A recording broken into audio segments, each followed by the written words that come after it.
안녕하십니까. 오늘 자바 16째 시간 패키지와 스태틱 키워드에 대해서 살펴보는 시간을 갖도록 하겠습니다. 자, 패키지를 우리가 객체를 학습할 때 잠깐 언급을 한 적이 있는데요. 오늘 패키지에 대해서 본격적으로 자세히 살펴보도록 하겠습니다. 자, 패키지는 우리가 클래스를, 객체를 만들기 위해서 클래스를 많이 만들 수가 있겠죠. 프로젝트를 진행하다 보면 수십 개 또는 수백 개의 클래스가 나올 수가 있습니다. 그런 클래스를 어떤 디렉토리별로 조금 관리를 잘 해놓으면 나중에 찾기도 쉽고 프로젝트를 진행하는데 더 도움이 될 것입니다.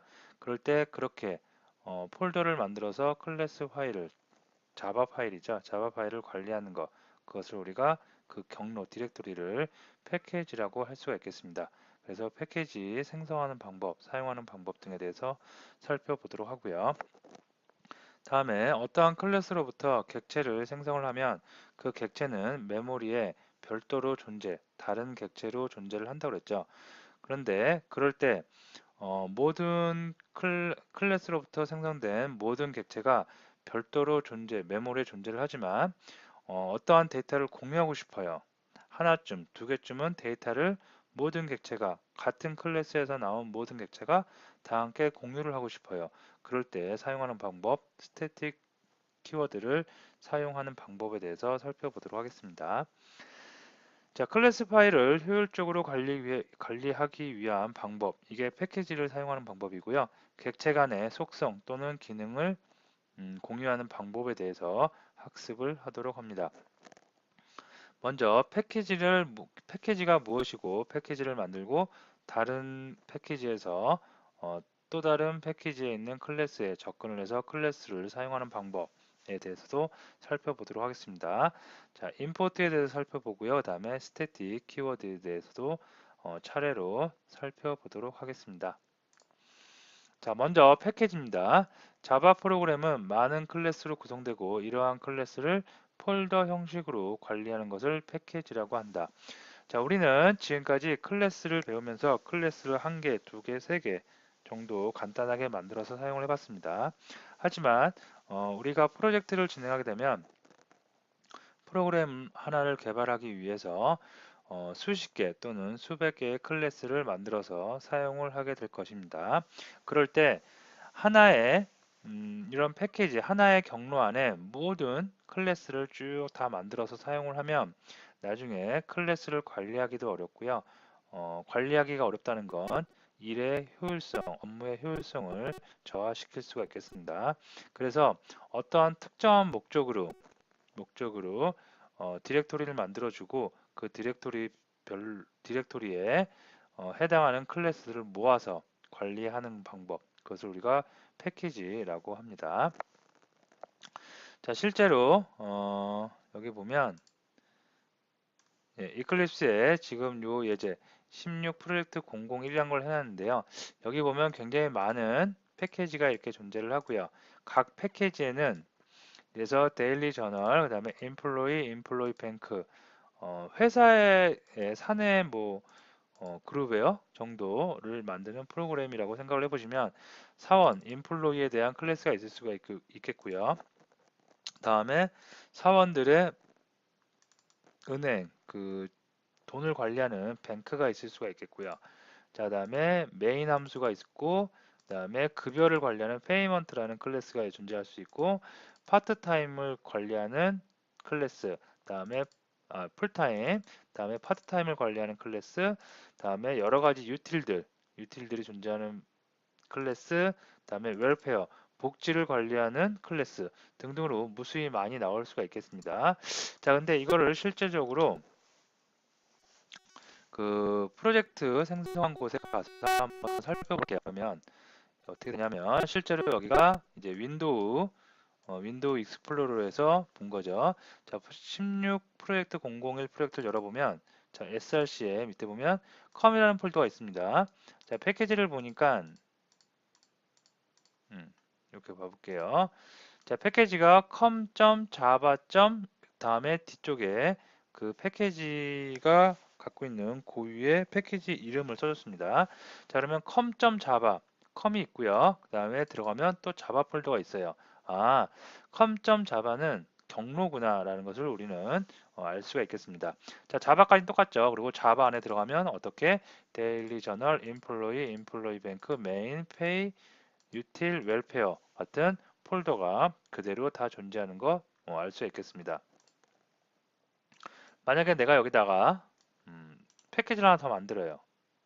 그래서 오른쪽 마우스 버튼 눌러서 뉴에 패키지를 하나 클릭을 하면 어떤 패키지를 만들 건지 여기다가 나타낼 수가 있겠습니다. 자, 그래서 나는 패키지를 com.java. 예를 들어서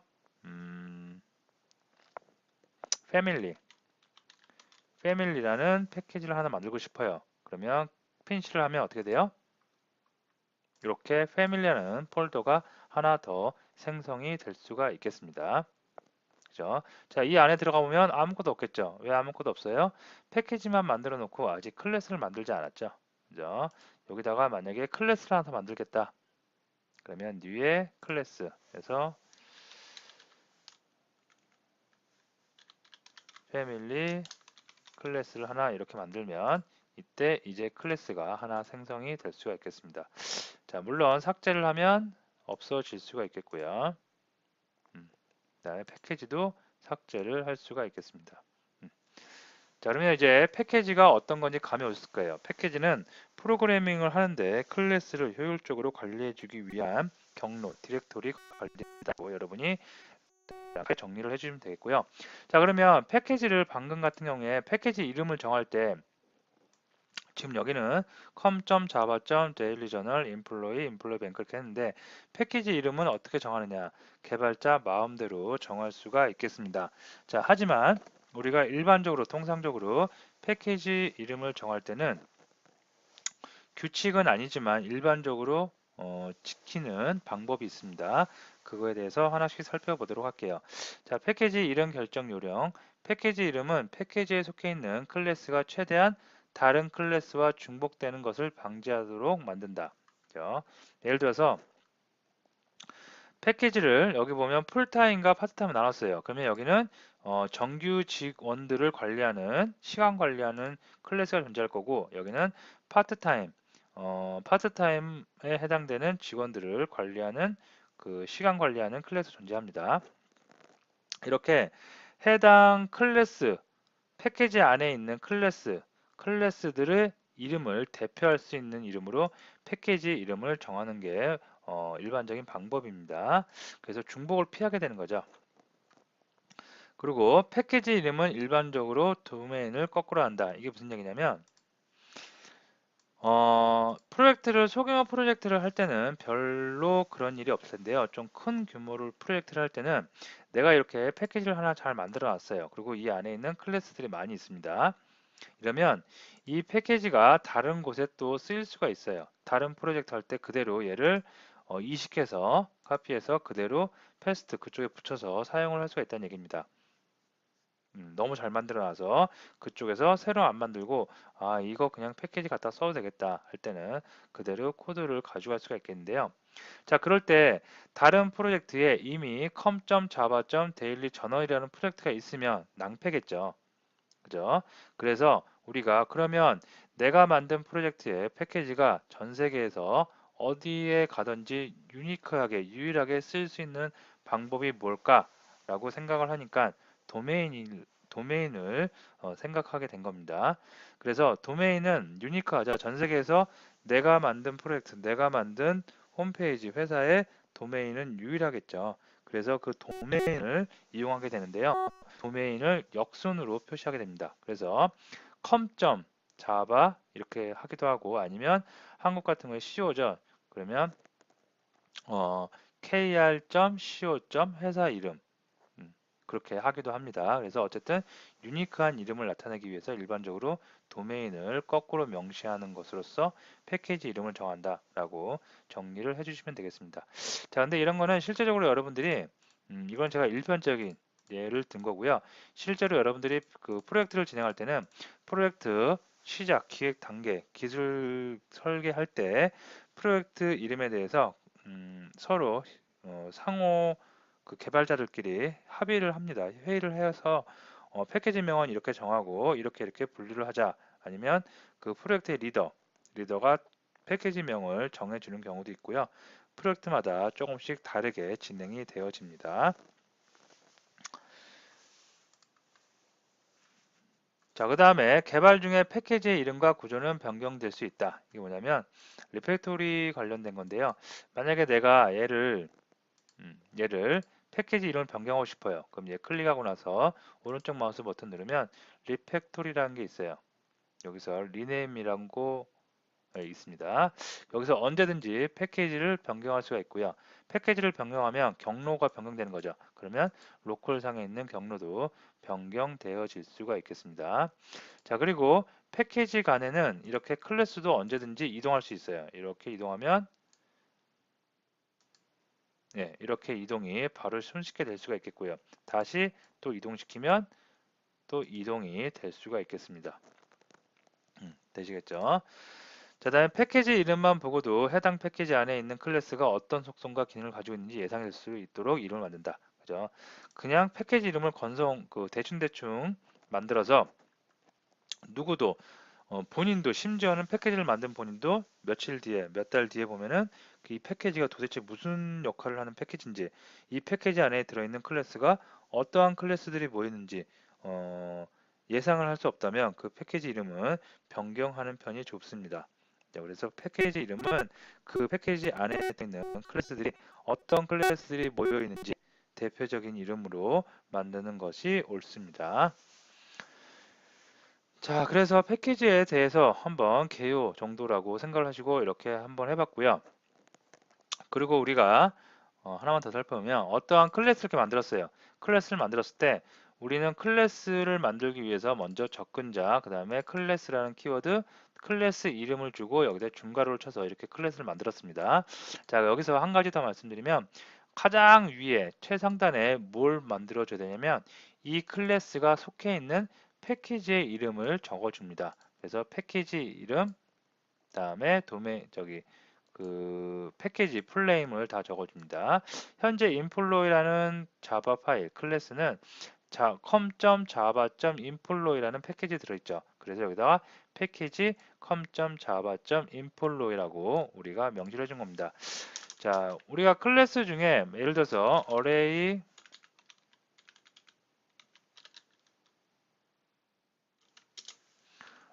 list라는 클래스가 있습니다.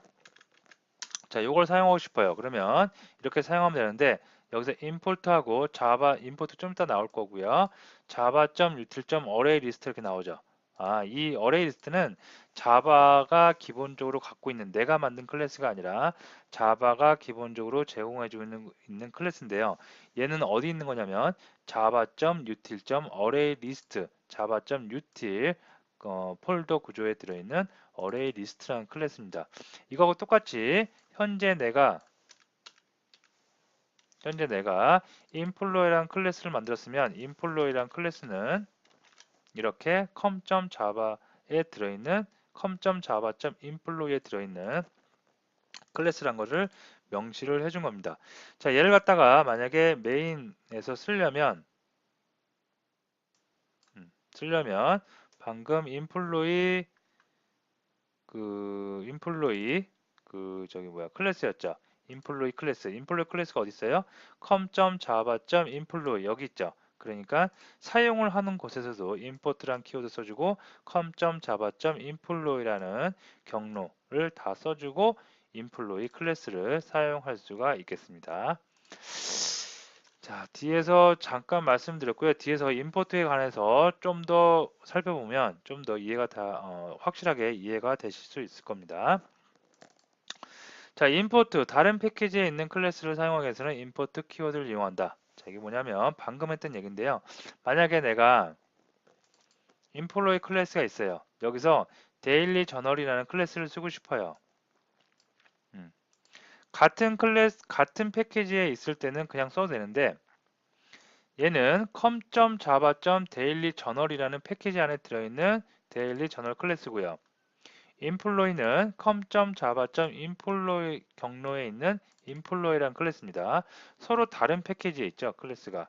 그럴 때 이렇게 서로 다른 패키지에 있을 때 해당하는 클래스를 사용하고 싶을 때는 어떻게 하냐면, 자, 패키지 여기다가 어떻게 import 해주고 이 패키지 명을 풀로 다 써줘야 돼요.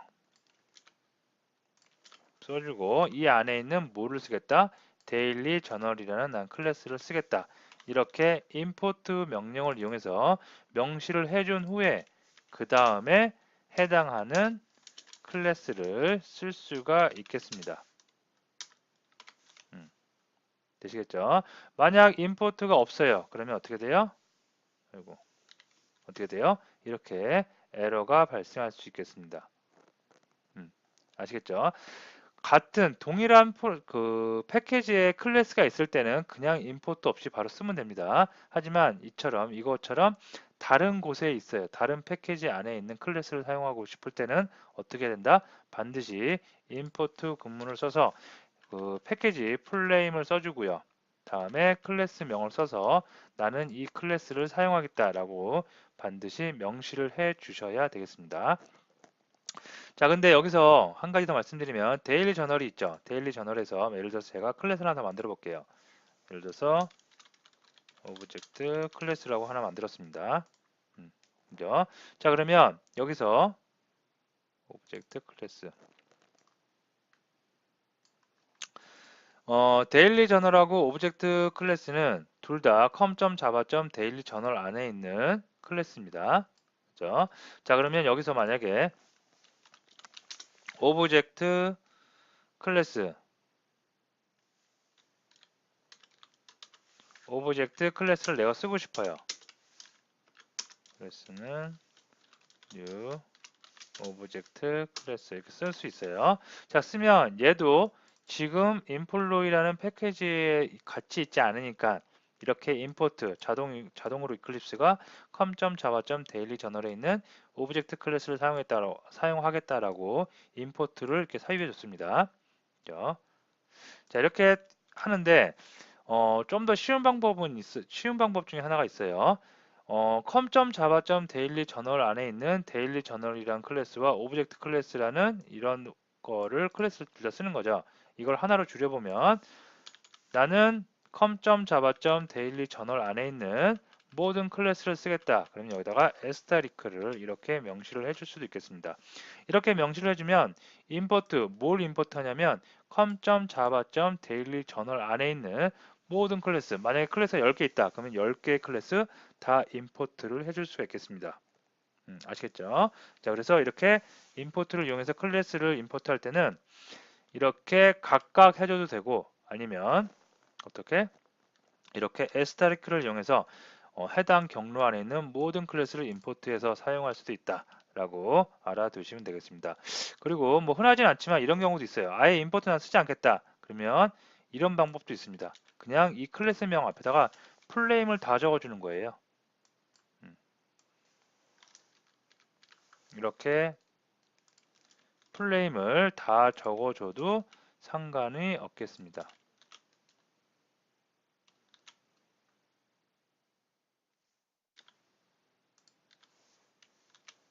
이렇게 되겠죠.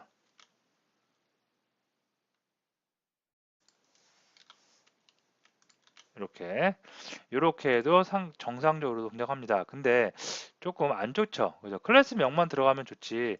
클래스 명 앞에다가 항상 이 클래스를 쓸 때마다 패키지의 풀네임을 다 이렇게 적어주는 거 별로 보기도 좋지 않고 코드도 굉장히 지저분하고 길어질 수 있겠죠. 그래서 이런 방법보다는 가장 흔한 방법, 이러한 방법이 많이 사용이 되어질 수가 있겠습니다. 자, 그러면 삭제를 할게요. 네, 됐습니다. 다시 장표로 와서 자, 아시겠죠? 그래서 임포트는 다른 패키지 안에 있는 클래스를 사용할 때 우리가 임포트 구문을 쓰는데 방법 한 세 가지 정도 방법을 제가 말씀드렸죠. 풀네임을 쓰는 방법, 에스타리크를 사용하는 방법, 다음에 클래스 앞에다가 전체 플레임, 패키지 플레임을 다 써서 이용하는 방법. 이렇게 하면 임포트 구문 없이도 사용할 수가 있지만 그렇게 많이 사용은 되지 않습니다. 왜? 코드가 길어지고 보기에도 별로 좋지 않기 때문에 이런 경우는 그렇게 많이 사용되어지지는 않습니다. 자, 그 다음에 스태틱이라는 키워드에 대해서 알아볼 텐데요. 스태틱은 뭐냐면 우리가 클래스로부터 객체를 만들어요. 동일한 클래스로부터 객체를 두 개 예를 들어서 만들었다고 생각을 해보면 동일한 클래스로부터 똑같은 모양의 객체를 만들었지만 그 두 객체는 엄연히 다른 객체죠. 메모리상에 따로 존재합니다. 그죠? 자, 근데 스태틱이라는 키워드를 이용하면 어떤 것을 우리가 얻어낼 수가 있냐면 같은 클래스로부터 동일한 클래스로부터 생성된 객체들끼리 정보를 공유할 수 있는 데이터를 공유할 수 있는 길이 있습니다. 어떻게? 스태틱 키워드를 이용하면 됩니다. 자, 이건 소스를 보면서 한번 설명을 드려볼게요. 자, 보시면 자, 메인 메소드가 이렇게 있고요. 그 다음에 여기서 장표를 잠깐 보면 이게 무슨 인플로이 뱅크를 한번 열어보도록 하겠습니다. 자, 열었습니다. 자, 메인 클래스가 이렇게 있고요. 그 다음에 여기 보시면 인플로이 뱅크 직원들의 은행, 직원들을 위한 은행인 것 같습니다. 그래서 여기 보시면 인플로이 뱅크를 하나 박찬호 거 생성자를 보니까 스트링 이름을 갖고 있네요. 자, 속성 인플로이 뱅크의 속성은 네임이 있고 어마운트가 있어요. 이게 합인 것 같습니다. 총 은행에 들어있는 총 합계. 그죠? 총액이겠죠. 총액이 들어가 있고 여기는 이름입니다. 자, 그래서 인플로이 뱅크 박찬호 계좌를 하나 개설을 했어요. 그래서 new 인플로이 뱅크 박찬호 해서 여기에 박찬호가 들을 것입니다. 그러면 이 순간 박찬호 은행 계좌가 하나의 객체로 메모리상에 올라가는 거죠. 자, 그리고 나서 박뱅크 레퍼런스를 이용해서 세이브 머니 100원을 저축을 했어요. 그러면 이 100원이란 돈이 어디에 들어가냐면 세이브 머니 가볼게요. 세이브 머니 갔으니까 여기 100이 들어오니까 어마운트 현재 어마운트가 빵원인데 거기에 머니 100이 들어왔죠. 100이 들어왔죠. 그러면 이 어마운트는 100이 될 것입니다. 여기까지 되셨죠? 자, 그 다음에 밑에 보니까 또 하나 이제 계좌를 개설하고 있어요. 누구 거 계좌를 개설하면 이승엽 선수의 계좌를 개설하고 있습니다. 그래서 인플로이 뱅크, 이 뱅크라고 해서 또 하나의 이승엽의 객체를 메모리에 만들어주고 있습니다. 자, 여기까지 보시면 박찬호의 계좌와 이승엽의 계좌를 나타내는 객체는 메모리상에 엄연히 다른 객체입니다. 그죠? 박찬호 계좌가 따로 있고 이승엽 계좌가 따로 있어요. 자, 여기서 이승엽 뱅크에 세이브 머니에서 300을 저축을 했어요. 그러면 이승엽 계좌에 세이브 머니 300을 했으니까 여기에 300이 들어가겠죠. 그리고 이것이 어마운트에 들어가게 될 것입니다. 자, 여기서 잘 보시면 이 어마운트라는 변수는 인트형 숫자를 나타내는 정수형 데이터의 어마운트인데 이 앞에 스태틱이 있죠. 자, 이 스태틱이 있으면 어떻게 되냐면 지금 계좌가 두 개가 개설됐어요. 계좌가 두 개 개설됐다는 것은 메모리에 객체가 두 개 나온다는 거죠. 그럴 때 별도로 아예 별개의 객체이지만 딱 한 가지 어떤 거? 이 인트형 어마운트라는 데이터 변수만큼은 박찬호와 이승엽 객체가 공유해서 쓰자. 둘이 같이 쓰자라는 개념이 될 수가 있겠습니다. 어떻게? 스태틱이라는 키워드를 붙여줌으로써. 그러면 잘 생각을 해보시면 박일 때 100원 저축했고 이승엽일 때 300원 저축했어요. 그러면 현재 어마운트는 몇? 400이 될 수가 있는 겁니다. 아시겠죠? 자, 그래서 한번 실행을 시켜볼게요. 실행을 딱 시켜보니까 어떻게 돼요? 처음에 어마운트 100을 했습니다. 그죠? 어마운트 100을 찍었어요. 누가? 박찬호 계좌에서 100원을 저축한 거예요. 다음에 이승엽 계좌에서 300을 했습니다. 그쵸? 300을 저축하니까 원래는 300이 찍혀야 되겠지만 스태틱이기 때문에 모든 객체가 생성된 메모리에 생성된 모든 객체가 다 데이터를 공유하는 거죠. 그러니까 기존의 박찬호가 100원을 저축했던 거에 300원을 더 저축해서 몇이 400이 되었다고 볼 수가 있겠습니다. 아시겠죠? 자, 그리고 get bank info를 했어요. get bank info라니까 employee name, this name 적어주고 amount 이렇게 해주고 있어요. 이승엽 선수의 get bank. 이승엽 선수니까 당연히 이승엽이 나올 거고 amount 몇이 나와요? 400이 나올 수가 있겠습니다. 이승엽 선수는 300밖에 저축을 안 했지만 어떻게 400이 나온 거예요? 그 전에 박찬호 선수가 100을 저축했죠. 그리고 이 100과 300을 저축할 때 얘가 어디? 어마운트로 들어가는데 이 어마운트는 스태틱이 붙어 있기 때문에 모든 객체가 다 같이 공유해서 쓰는 변수이다. 그렇기 때문에 400이 나올 수 있겠습니다. 자, 그 다음에 박찬호가 스펜드 머니로 해갖고 400을 썼어요. 그죠? 그래서 어마운트에서 400을 빼야 되겠죠. 그러면 현재 어마운트는 몇? 빵이 되겠죠. 0이 되겠죠. 그러고 나서 또 이승엽 선수의 객체에서 갭 뱅크 인포를 해보니까 이제 어마운트는 몇? 0이 남겠죠. 이승엽 선수는 돈을 쓰지 않았지만 박찬호 선수만 돈을 썼지만 이승엽 선수의 어마운트 값도 빵이 된 거 데이터를 스태틱이라는 키워드를 이용해서 공유해서 사용하기 때문에 이런 현상이 발생할 수가 있겠습니다. 자, 아시겠죠? 그래서 정리를 하면 객체는 동일한 클래스에서 만들어진 객체는 메모리상에 별도로 존재하기 때문에 아주 다른 별개의 객체이지만 스태틱 키워드가 붙은 변수는 서로 데이터를 공유해서 쓸 수 있다. 정리를 이렇게 해두시면 되겠습니다. 자, 오늘 패키지와 스태틱에 대해서 알아봤는데요. 굉장히 중요한 내용이고 여러분이 패키징 관리를 잘 하시고 스태틱을 적절하게 써서 데이터를 적절하게 공유를 해서 쓰면 아주 많은 그 데이터를 공유해서 씀으로써 굉장히 효율적인 프로그래밍을 할 수 있고요. 너무 많은 데이터를 스태틱으로 처리를 하면 오히려 메모리에 많은 부하를 줄 수 있기 때문에 꼭 필요할 때만 적절하게 쓰시면 되겠습니다. 꼭 필요할 때만 적절하게 쓰는 방법, 그게 바로 꾸준히 프로젝트를 여러 번 하다 보면 여러분들의 노하우가 생겨요. 그게 바로 실력이라고 할 수가 있겠습니다. 자, 오늘 강의 여기서 마치도록 하겠습니다.